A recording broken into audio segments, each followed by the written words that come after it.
cons. It's like one of those things that you already know that you're getting yourself into before you even go to these things, so I may not need to say too much. But seriously though, there is so many cons, especially in this generation. Like, can't even go over all of them in this one video, but I'm gonna reach a good amount.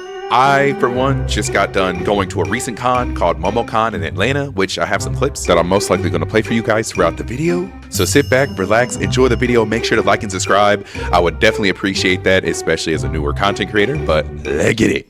One of the first things that I actually wanted to discuss were the types of people who attend these cons, which are these goddamn sweaty gooners. You know exactly who you are. And these be the type of people that only leave their house probably like 1 or 2 times a year for only special events. And these will be the people that'll just be sitting behind their computer the entire day that probably hasn't even touched a shower in weeks. It's gotten seriously so bad to the point where they literally have to pass out deodorant to people like these who spend all day in the arcade sweating and making the area smell like a goddamn sewer. But I will give it the benefit of the doubt. It has gotten a lot better in recent years, but I can't complain about it too much, even though it still lingers quite a bit throughout the community. Plus, I would always highly recommend checking the weather. Make sure it's hot, cold, rain, or shine, especially a con near you, because there's no such thing as overpacking. Well, okay, maybe a little bit overpacking because your boy kind of fell victim to that this year. Things to do at cons. There is so much. You probably aren't going to be able to do everything in one day because there's just so much stuff to do.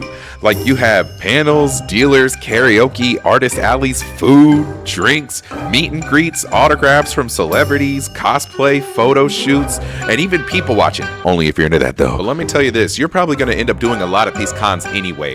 From my personal experience, especially with me having FOMO, it's always fun to dress up and cosplay, have fun, and just do goofy stuff like throughout the con. But just remember that you're going to be on your feet probably 99% of the day, so just be prepared for that. And also make sure you don't wear like an uncomfortable cosplay. Like, you're gonna want to be used to what you're wearing already, and don't just put it on last minute. Like, make sure you actually like feel good in it and that you know that you can survive in it. Plan the hell out of your con. I can't even tell you the countless times people actually showed up unprepared to these events, bro. Like, literally, I'm talking about no clothes, no money for food, nowhere to sleep.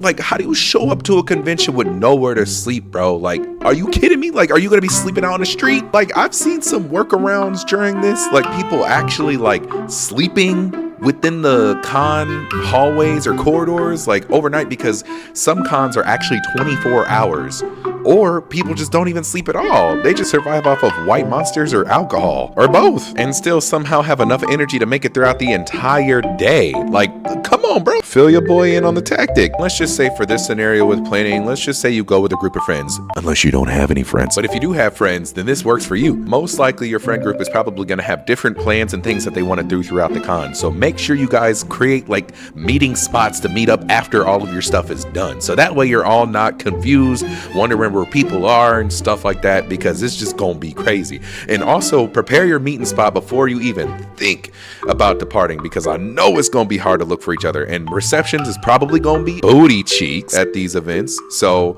be prepared for that too. And then when you do end up meeting back up with your friends, just know that any sort of restaurant that you're gonna be eating at is probably gonna be 3 times as the cost as you anticipated on being on, so be prepared for that, bro. Because if you think that the triple-decker Femboy Whopper Deluxe meal from the Femboy Cafe that you tried to eat out earlier was gonna be cheap, think twice, boy. You probably gonna end up walking out that joint spending a couple hundred and some change. But let's say that's all said and done though, and you already ate, you enjoyed, you already spent you a couple hundred or whatever, you're probably gonna want to walk around, because if you don't walk around, you're probably gonna get that itis. What I mean by that itis is I mean by that food coma. I mean that food gonna knock you out. So if you ain't ready to get back up on your feet, maybe drink some coffee to keep yourself awake, you gonna die, bro. Well, not necessarily, but you know what I mean. Like, you're gonna go to sleep, bro. But once it gets to more of the evening time or nighttime, for more of my mature audiences and stuff like that, bro, make sure you prepare on getting all your alcohol or liquor. Go to a liquor store, bro. Don't waste your money spending $20, $30 on cocktails and shots, bro. Last con we went to, My boy was $70 out from only purchasing 4 shots. 4 shots, my boy. And this is why I always stress the importance of always pre-buying your stuff, man, because they are scammers, bro. They will scam you out your money because they know that you want to drink and they are gonna scam you, bro. And I know some of you guys are probably gonna say below, like, oh, well, what if we bring our own alcohol, but the con doesn't allow alcohol? Bro, if you don't bring like a Yeti flask or something, like one of those like little I don't even think they call them hydro flasks anymore. Is that out of date? I don't know. But like bring like a cup or something that does not say alcohol on it, because this recent con I went to, oh my god, my friend got both of her Jello shots ripped out of her hand. The security guard literally walked on over with her little mean mugging look and was like, like, bro, she you already know she had a long day at work, but she swiped it out of my friend's hands and threw them junks in the trash, man.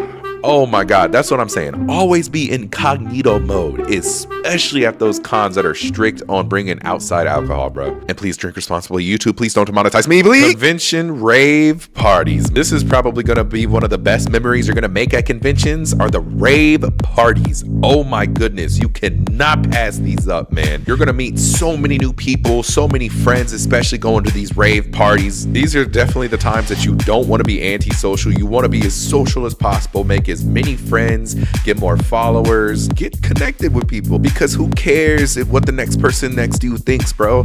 Everyone's probably drunk and lit at these things, bro. Like, take it from me, 60 to 70% of my friends that I actually met at these conventions, I found at the raves, because we was just all getting lit and having fun, and we could actually see our true personalities come out. And then another tip during these things, try to make sure you stay hydrated, because it is going to be hotter than a mug in these raves, bro. Like, don't even think about wearing your cosplay unless it's a very open, revealing cosplay. Ladies.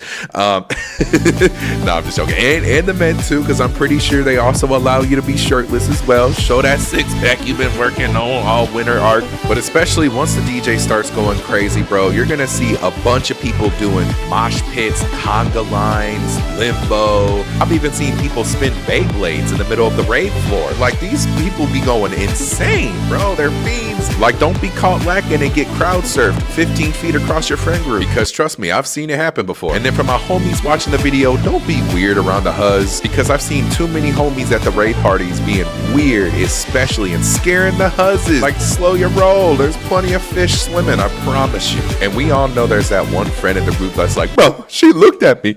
She looked at me, bro. Oh my god, that means she want me. She gonna have my kids, bro. We can start a family. Bam. It's like stuff like that that's gonna be scaring the fine shites, bro. Tame yourself and make sure you don't make that your only priority. And I promise you, you'll have a really good time. But the whole moral of this video was just basically saying, go to cons, have fun, make new friends, experience stuff that you probably never even seen before in your outside life, and just enjoy the community that you're in. Some people like anime, some people like video games, movies, all that kind of stuff. It's to sort of bring people together. But I really hope this video was helpful, especially in breaking down and explaining how cons work. And I really hope you guys enjoyed the video. Make sure you like and subscribe if you want to see more. Ring that bell if you want to get notified of the next video. And I'll see you guys in the next video. Peace.